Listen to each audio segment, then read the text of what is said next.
United states of আমেরিকাতে একটা conference হয়েছিল। ওই কনফারেন্সটা হচ্ছে পৃথিবীর যত ধর্মগ্রন্থ আছে সবগুলো ধর্মগ্রন্থের 10 মিনিটের আবৃত্তি শোনানো হবে। ওখানে গিয়েছে গীতা, গিয়েছে বাইবেল, ত্রিপিটক, দশাতীর, বেদ, পুরাণ, রামায়ণ, দীঘানিকায়া, ইয়াহবিস, সেকারডেটাল, Talmud, Torah, old testament, new testament, Zend Avesta এবং আল্লাহর কোরআন ও কোন সুবহানাল্লাহ।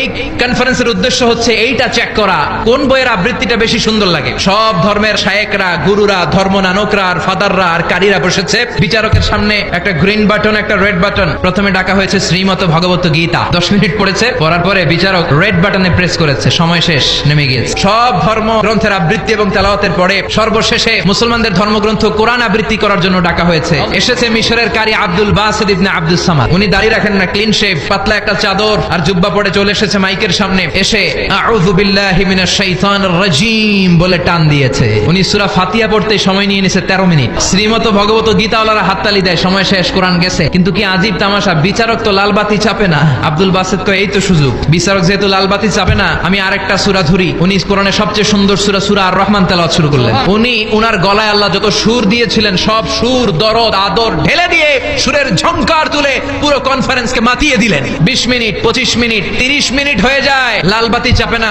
এদিকে অর্গানাইজিং কমিটির প্রধান চেয়ার থেকে উঠে এসে বিচারকের গায়ে ধাক্কা দিয়ে বলে, এই ম্যান! বিচারক ভিমড়ি খেয়ে ওর সালাদ দিয়ে কি হুশ নাই।